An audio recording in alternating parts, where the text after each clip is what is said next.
Avec Alexandre Ouizil, bonsoir. Bonsoir. Vous êtes sénateur PS de l'Oise. Le PS qui a refusé d'aller à l'Élysée aujourd'hui pour participer à ces consultations. Vous l'avez vu il y a quelques minutes, cette séquence du président de la République qui dit recevoir ceux qui veulent œuvrer pour l'intérêt supérieur du pays. Vous lui répondez quoi ? Qu'il est quand même gonflé. Je crois qu'on a fait quand même un gros bout du chemin, nous, et tout ce qu'on pouvait faire. C'est-à-dire qu'on est parti, on a réussi à trouver une proposition de Premier ministre avec Lucie Questet.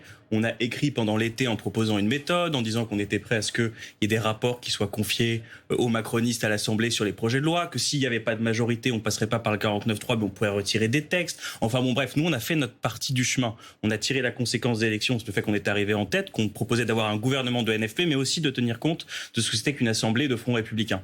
Visiblement, il n'a rien écouté, et celui qui aujourd'hui met le pays et approfondit la crise qu'il a lui-même lancée, c'est le président de la République, pas nous. Donc là, la rupture est totale ? La rupture est totale. Qu'est-ce que vous appelez une rupture totale ? C'est-à-dire qu'il n'y a plus de dialogue. Vous avez des institutions qui vont fonctionner. Vous allez avoir. Il n'y a plus de dialogue entre la gauche et le camp présidentiel. Je vous confirme qu'il n'y a plus de dialogue aujourd'hui qui sont noués entre le président de la République et la gauche. Mais c'est lui qui l'a voulu, par son comportement. Et est-ce que vous confirmez que vous censureriez tout autre Premier ministre que Lucie Questet ? Les choses, elles ont été très claires. On a eu un bureau national il y a quelques instants maintenant. Les choses, elles ont été très claires. Il y a eu une discussion au sein des députés socialistes. Les choses, elles sont simples. C'est si le macronisme continue par d'autres moyens, si un gouvernement viendrait à continuer le macronisme par d'autres moyens, alors il y aurait censure du président de la République. Je vous le reformule différemment. Personne n'a dit qu'il voulait travailler dans une coalition avec des macronistes parmi les membres du bureau national. Je ne vous demande pas si vous voulez travailler. Je vous demande si Bernard Cazeneuve, Karim Bouamrane, Pierre Moscovici sont nommés, c'est des noms que je cite comme ça parce qu'on les a cités, s'ils sont nommés Premier ministre, Karim Bouamrane a une carte du Parti Socialiste dans la poche, me semble-t-il. Pierre Moscovici dit toujours qu'il continue aussi à payer ses cotisations. Si ces personnes-là sont nommées, est-ce que vous voulez censurer ? C'est oui ou c'est non ? Est-ce que vous voulez censurer tout de suite ? Non mais attendez, moi je fais pas de politique fiction, les choses elles sont assez simples. Donc c'est pas aussi clair que ça. Si, c'est très clair. Karim Bouamrane a dit qu'il soutenait Lucie Questet à Matignon. Jamais Bernard Cazeneuve a dit qu'il n'avait pas été consulté, que tout ça ce sont des fabrications qui ont été faites pendant l'été. Donc si vous voulez, vous me demandez des choses qui n'existent pas, et les choses elles sont claires pour tous ces gens-là, c'est de dire en effet, c'était notre proposition, c'était Lucie Questet à Matignon. Vous ne voulez pas répondre. Comment ? Vous ne voulez pas répondre. Si, je vous réponds très clairement. En effet, il y aura parce que de toute manière aujourd'hui, quelle est la situation à l'Assemblée ? Regardons-la. Non, mais attendez, vous avez 150 députés. Répondez-moi. Demain matin. Je vous réponds simplement. Tout cela, la poursuite du macronisme par d'autres moyens sera censurée par les socialistes. Censurée immédiatement. Tout ce qui est la poursuite du macronisme par d'autres moyens sera censuré par les socialistes. Emmanuel Macron lui-même dit qu'il ne veut pas la poursuite du macronisme. Mais il dit qu'il est prêt. Il dit ça et en même temps il refuse Lucie Questet. D'accord. Donc il veut continuer la même politique sans changer de politique et tout est son contraire. Donc c'est évidemment incompréhensible. Comme vous ne voulez pas répondre, vous répondrez pas. Sauf que, alors le président a dit non à Lucie Questet. Une fois qu'il a dit ça, il va falloir aussi avancer de votre côté. Vous pouvez pas dire c'est Lucie Questet ou rien, ça sera pas Lucie Questet. Mais attendez, bien sûr, je suis désolé. Vous êtes d'accord qu'il a dit non ? Il a dit, et tous les responsables de la majorité ont dit, le Premier ministre ne fera pas partie de l'ex-camp majoritaire. Mais en fait, il a dit tout est son contraire. Donc si vous voulez, vous si vous êtes en train de dire tout est son contraire. On dit des choses assez simples. Nous, la proposition était simple. On avait une candidate qui était du nouveau Front populaire. Non mais on est d'accord. Vous avez vu les choses. Donc aujourd'hui, il veut pas la nommer. Aujourd'hui, le président de la République prend la responsabilité d'une crise qu'il approfondit. Il veut aujourd'hui diviser le nouveau Front populaire. Ça fait depuis les élections européennes qu'il fait la même chose. Qu'il dit que les socialistes vont se diviser et qu'il espère une division des socialistes. Cette division ne viendra pas. Voilà. Cette division ne viendra pas. Les choses elles sont simples. Et après ? Alors et après quoi ? Mais après vous, qu'est-ce que vous espérez aujourd'hui de la suite des événements ? Parce que Lucie Questet c'est non et vous dites si c'est pas Lucie Questet de toute façon on va censurer. En gros c'est ce que vous dites. Après on se comportera en socialiste, on verra bien si le gouvernement passe l'épreuve de la censure. Nous on vous a dit ce qu'on ferait. S'il passe l'épreuve de la censure, après on se comportera. Encore une fois vous la voterez. On se comportera en socialiste, c'est-à-dire que les socialistes. Ça veut dire quoi ? Ça veut dire que c'est quand même pas très clair. Ce qu'on a fait pendant toutes les législatures précédentes. Je ne veux pas vous piéger. Je veux juste avoir j'ai quand même l'impression que je vous dis les choses simplement. On ne continuera pas cette aventure macroniste. Et qu'est-ce que le macronisme, si ce n'est cette tentative de mettre tout et son contraire ensemble ? Ça n'existe pas pour nous. Voilà, je peux pas être plus clair que ça, je suis désolé. Donc un Bernard Cazeneuve, pour vous considérez... non mais c'est un exemple. Moi je ne fais pas de air politique. Non mais vous Bernard Cazeneuve a écarté lui-même cette possibilité. Non, il n'a pas écarté, il a dit non. Il n'a pas écarté, il a dit je n'ai pas été consulté. Il n'a pas dit qu'il n'irait pas si on lui proposait. Vous considérez que c'est la même chose qu'Emmanuel Macron ? Ce serait du macronisme. Non, c'est pas ça que je vous ai dit. Je vous ai dit que le macronisme, par d'autres moyens, c'est continuer cette espèce d'idée que le macronisme serait central et qu'il élargit son bloc central. Et c'est ce qu'il est en train d'essayer de faire. Et ça, nous nous y opposons avec clarté. J'ai une question. Vous dites, si Lucie Castet est nommée, voilà, elle ne serait pas forcément censurée parce que on irait devant l'Assemblée, on ferait un certain nombre de propositions, puis après tout, elle ne serait peut-être pas refusée par tout le monde. Ce raisonnement-là, est-ce que vous n'accepteriez pas de l'appliquer à quelqu'un d'autre ? Une des personnes qu'on a nommées, qu'on a citées et nommées Premier ministre, lui aussi, il ferait des propositions. Et peut-être que toutes ne vous feraient pas pousser des grands cris. Pourquoi ce que vous proposez pour Lucie Castet, pourquoi ne pas donner sa chance à quelqu'un d'autre ? Mais vous voyez bien qu'il y a un avant et un après ce qu'a fait le président de la République. En fait, il y avait une logique institutionnelle qui consistait à nommer la force qui était arrivée en tête et à partir de cette force, à construire des majorités à l'Assemblée. Le président a récusé, sa compétence en réalité est liée. Jamais dans l'histoire de la République, personne n'avait fait ce qu'il est en train de faire, c'est-à-dire ne pas nommer la force arrivée en tête. Il y a eu des cohabitations dans l'histoire de ce pays. Tout ça a toujours été respecté. Donc ne faites pas comme si vous ne voyez pas ce qu'il y a de spécifique dans le moment que nous vivons. Et si nous censurons, c'est que nous censurons aussi ce qu'a fait le président de la République. Et Monsieur Wizy, la période étant spécifique, elle appelle des réponses spécifiques de tout le monde. Du président de la République, vous avez certainement raison, mais de vous aussi. Alors, chacun doit sortir de sa zone de confort. Permettez de dire que nous, on a élaboré une théorie des circonstances. On l'a donnée, on l'a proposée au pays. Il l'a balayée sans aucun motif. Au départ, c'était parce qu'on disait tout le programme, pas le programme. On a bougé, c'est la lettre du 12 juillet. Le motif, c'est l'instabilité institutionnelle. Ensuite, c'était les ministres LFI. LFI a dit lui-même qu'il y aurait potentiellement pas de ministre s'il ne serait jamais un blocage. Et donc, à chaque fois, on invente un nouveau caillou. Ce qui est fondamental dans ce que dit Macron, c'est que il ne veut pas que la gauche gouverne. Il y a un problème avec la légitimité de la gauche à exercer les responsabilités. Voilà, moi, ce que je vois et ce que je lis dans son comportement. Est-ce que vous n'avez pas le sentiment que ce dont il ne veut pas, c'est l'intégralité du programme ? Alors, vous dites, on est prêt à faire à l'amender. Lucie Castet l'a dit, oui. Force est de constater que de la même manière que beaucoup ont voté pour la majorité pour faire barrage au Rassemblement national, vous avez raison. Moi, je connais une infinité de gens qui ont voté pour des candidats de gauche, pas du tout pour que le programme s'applique, ni pour nommer une Lucie Castet dont personne n'avait jamais entendu parler à l'époque, mais simplement pour faire barrage au Rassemblement national, et qu'il est faux de dire que l'élection des 193 députés vaut approbation totale du programme. Moi, j'ai pas de problème avec ça. Évidemment que ça ne vaut pas approbation totale du programme. Et d'ailleurs, c'est pas ce que nous disons. Nous disons que nous partons de notre programme et qu'à partir de ce programme, on propose des réformes et des majorités qu'on construirait texte par texte avec la méthodologie que je vous disais tout à l'heure. C'est-à-dire que s'il y a un problème sur un texte, on pourrait le retirer, pas de 49 heures. En fait, on a élaboré une théorie des circonstances parce que le président ne le fait pas. Alors il est dans son château. Vous êtes prêt à amender, ou à discuter sur quoi par rapport au programme ?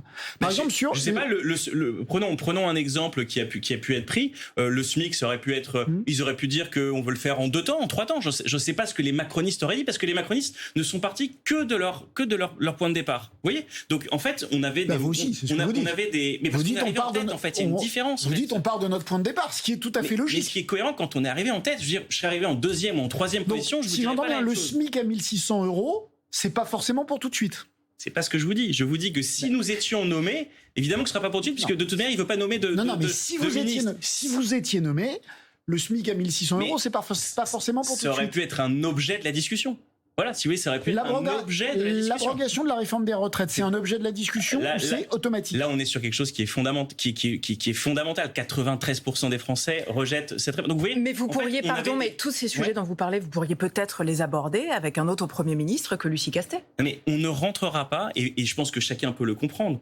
Le président de la République a refusé de respecter la logique institutionnelle. Chacun se sert du blocage de l'autre. Nous ne nous plaçons pas. Non, on n'a pas bloqué. On a élaboré tout l'été, pendant que lui était soi-disant en trêve olympique, on a élaboré une théorie des circonstances qu'on lui a proposée, une méthode qu'on lui a proposée, des rapports pour les macronistes sur certains textes, etc., etc. Donc on a proposé, on a avancé sur des choses. Et on a quelqu'un en face de nous qui nous a dit, vous n'existez pas, et moi je vais faire avec les autres. Je vais faire avec les autres. Et d'ailleurs, regardez, dans son invitation où il exclut la France insoumise, en fait, il fait du jeu politique. Il essaye de couper en deux la gauche, d'essayer de trouver... Alors que vous, pas du tout. C'est pas du tout. C'est qu'en fait, nous, on a quand même un petit peu l'intérêt du pays au cœur. Donc, on est parti de notre... Et les autres, il y a vous qui vous intéressez au pays. Mais bien sûr que non, c'est pas ce que je dis. Je dis juste que quand même, un président de la République qui, dans sa situation, devrait inaugurer des chrysanthèmes, qui fait le petit Machiavel à essayer de refabriquer des majorités au lieu de tenir compte du parlementaire de fait. Ça va lui donner envie de changer d'avis, ça. Ah, mais de toute manière, on voit bien qu'il n'est pas parti pour changer d'avis. Vous n'avez pas me dire le contraire. Hein. C'est pas faux. Il est lancé, là. On a tous compris ce qu'il voulait faire. Il veut faire quoi ? Bah écoutez, non, on a compris ce qu'il voulait pas faire. On a compris ce qu'il voulait pas faire. Oui. Moi non plus. Si vous le savez, dites-le nous. Écoutez, moi en tout cas, ce que je vois depuis le début de l'été, c'est qu'il ne cherche qu'à fracturer la gauche. Voilà, c'est sa seule obsession de tout ce qu'il fait. Alors là, on est d'accord. C'est tout ce que j'arrive à comprendre de ce qu'il fait, mais il voit pas que ça ne fonctionne pas. Mais moi, je continue à dire que si quelqu'un qui a une carte du Parti socialiste est nommé, vous pouvez vous dire tout ce que vous voulez, que c'est pas ce que vous voulez, etc. Je ne suis pas certain que tous les députés socialistes censureraient immédiatement un Premier ministre je vous venu dis de la que gauche. ça n'existe pas. Puisqu'on parle de l'union de la gauche... Jusqu'à ce que ça existe. Les Insoumis ont appelé à manifester le 7 septembre, mais pas le PS, d'après ce que j'ai compris. On va écouter Pierre Jouvet, c'est le numéro 2 du Parti socialiste.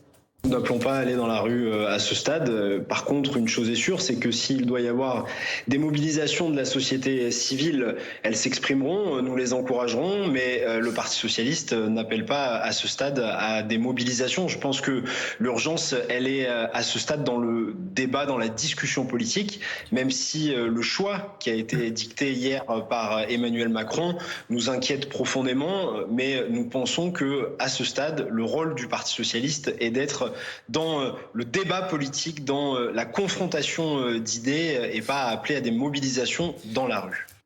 Pourquoi pas de manif à ce stade ? D'abord, moi, je veux dire que je comprends les personnes qui se disent qu'ils veulent aller dans la rue pour manifester leur mauvaise humeur par rapport aux mœurs démocratiques et aux mœurs politiques du président de la République. Donc, je considère que c'est totalement légitime de se dire qu'on veut aller dans la rue, c'est un droit de manifester, il s'exerce librement et je trouve ça très bien. Nous, ce qu'on a dit, ces choses sont simples. Pierre Jouvet l'a dit très bien, c'est on n'a pas appelé à aller dans la rue pour l'instant. Pourquoi on n'a pas appelé à aller dans la rue pour l'instant ? Parce que, si on appelle à aller dans la rue, ce sera sur nos mots d'ordre. Pour l'instant, vous avez vu que les Insoumis ont appelé dans la rue en parlant de la destitution. Vous savez que ce n'est pas la position du Parti socialiste. Et donc, si nous le faisons avec nos mots d'ordre. 2, si nous prenons d'autres initiatives, on est en train de travailler ce que seront les initiatives des socialistes. C'est quoi les idées ? On est en train d'y travailler, donc je vous le dirai en temps utile, mais on travaille évidemment. Et dire nous n'allons pas dans la rue pour l'instant, comme le dit Pierre Jouvet, ne vaut absolument pas acceptation de ce qu'a pu faire Emmanuel Macron. Évidemment. Que les choses soient quand même très claires là-dessus. Donc, on prendra nos initiatives. Après, qu'il y ait une différence de méthode entre les Insoumis et nous, vous le découvrez pas ce soir. On est d'accord.